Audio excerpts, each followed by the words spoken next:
Welcome everyone to WWE Post Show. I am Willie Guns, and this is the post show for WWE Extreme Rules. I'm Willie Guns once again. So this year's Extreme Rules was okay. It was not bad. It was good. I enjoyed it from beginning to end. So we'll just start right with the pre-show. There was two matches on the pre-show. Sin Almeidas versus Sin Cara was a SmackDown match. It shouldn't have been on the pay-per-view, especially if you're trying to build this guy as the next big thing.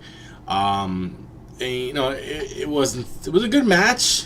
Nothing special about it, but it didn't belong on the pre-card. No, it didn't belong here. Just don't air this match. Put this match on SmackDown, and that's it. That's it. New Day versus Sanity was a decent match. It could have been longer. It should have been longer. As far as the ending goes, Eric Young getting the win. Right decision. You want to push Sanity as the next big force coming into the WWE. So, good showing. Pay-per-view starts. We have the B team taking on Matt Hardy and Bray Wyatt in what was probably the most surprising results, with the B team taking the victory and the tag titles. Didn't see that coming. Really thought they were not gonna win, but you know what? I'm always good for a good twist. That was a good twist. Next up, we have Finn Balor versus Baron Corbin. This storyline was done a couple, like just a month ago with Daniel Bryan and Big Cass. It's a waste of time.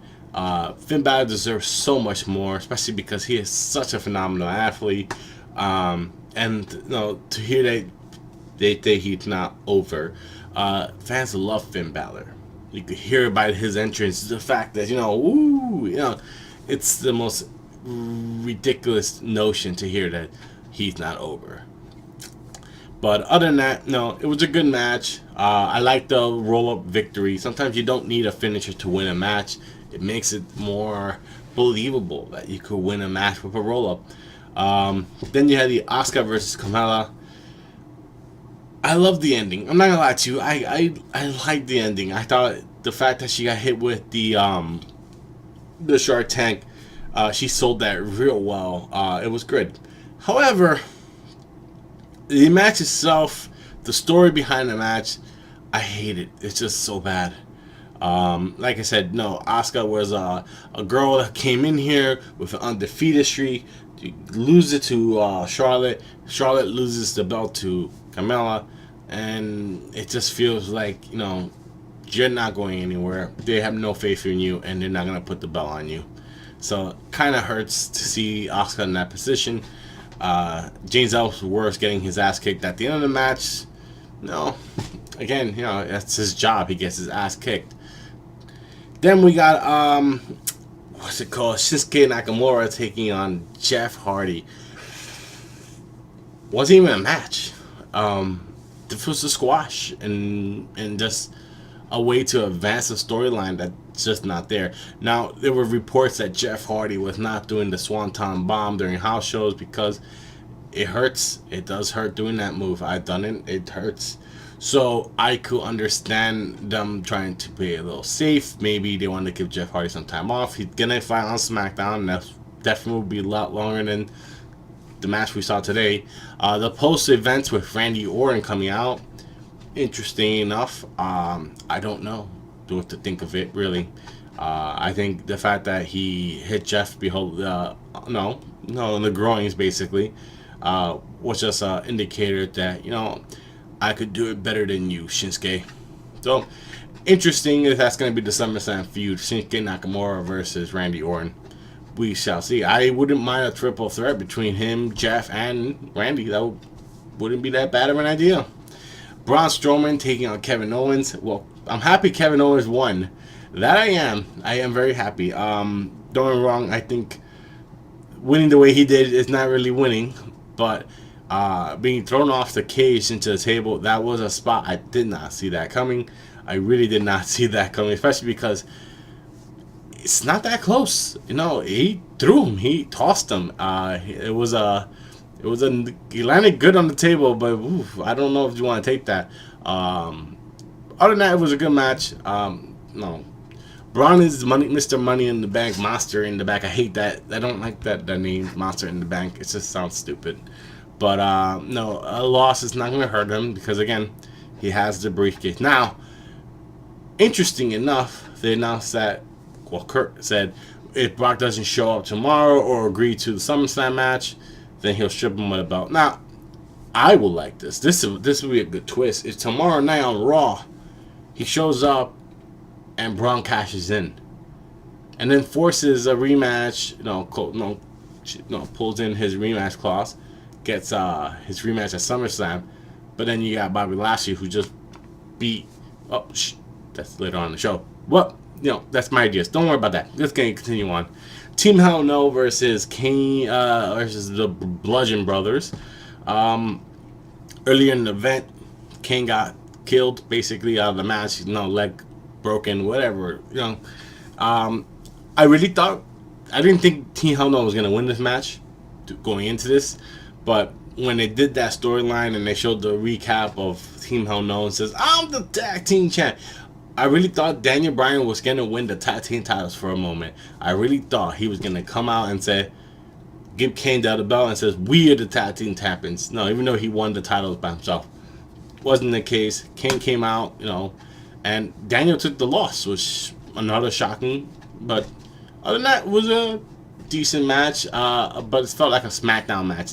Shouldn't have probably been in the pay-per-view because there was just nothing really there special. Bobby Lashley versus Roman Reigns. Now this is an interesting one. You already know Bobby beat Roman Reigns because I spoiled it earlier in this video. It was a good match. I wouldn't say it was the best match, not even nowhere near, but it was a good match. I liked some of the crowd reactions. Again, Bobby's not really getting cheered, but Roman's getting booed, and Roman's getting a new chant now. Roman sucks. Let's go, Roman. I guess he's the new John Cena now. So other than that, it was a good match. Yeah, it's a good match. I thought Bobby was going to win because the rumor is Bobby versus Brock. So this makes sense. Then we have the women's title with Alexa Bliss defeating Nia Jax in a most predictable match you could have got. Ronda Rousey did get involved, but didn't really touch the champ. So, that's going to be built up for next week's Raw, not tomorrow, because Ronda's suspension is up on Wednesday. So, other than that, nothing special. Just nothing really special. Even Ronda's involvement wasn't really that special. It just seemed sloppy in many ways. But, AJ Styles versus Rusev. Now, funny watching this, I thought this was the main event. I completely forgot about the actual main event. But I was like, finally, AJ Styles is getting some respect that he deserves by going on last. He is the WWE champ. Other than the match not really feeling like a main event match, it was a solid match. Predictable because, it was just like one of those, hey, fill a pay-per-view match. We need, and you're not the real champ, basically. That's what it feels like. That's what AJ Styles feels like. Like, he deserves more, just like Finn Balor. He deserves more, and he doesn't get treated that way. He's getting the CM Punk treatment in many ways, where he's a champ, but he's not really the focus of the WWE. So that kind of sucks for him. And then the main event, Seth Rollins versus Dolph Ziggler. Great match. Predictable in some of the sense where you knew McIntyre was going to get involved. And there was a part where I thought he should have got a double DQ. I mean, you kept hitting him after the first initial DQ, and then you kept hitting him again, and then again, and again. I'm like, ref, come on, you got DQ him again. That would make sense, but that wasn't the case. The match ended up tied. Kurt Angle comes out and then announces, hey, no, we're going sudden death, and it was just a quick little get back in the ring, pins him 1, 2, 3 thanks to interference from McIntyre, and that was your WWE Extreme Rules. It was a good pay-per-view. I wouldn't call it the best pay-per-view of the year, definitely not that good, but it was solid. It was a good event to watch. Happy it didn't go overboard like the last couple of pay-per-views time-wise. Finished around 10:45, so it was about 3 hours and 45 minutes in terms of just regular pay-per-view, not the pre-show. But regardless, it was a decent night of action. Nothing too crazy. We'll see what happens tomorrow night on Raw, SmackDown on Tuesday, and then we'll build up to all the way to SummerSlam. So, guys, let me know what you guys thought. Also, one thing that I did notice on this pay-per-view event, whoever came out first lost. If you go back, I'm pretty sure I got that right. Everyone that came out first lost their matches. They did I think Matt Hardy came out first. So yeah, I think everyone that came out first lost. If I'm wrong, let me know in the comments. If I'm right, let me know in the comments I'm right too. And make sure you like this video, subscribe, and leave a comment, and put that ringer on so you can get notifications when there are new videos. As far as yesterday, there was no UFC recap because I was not able to watch it.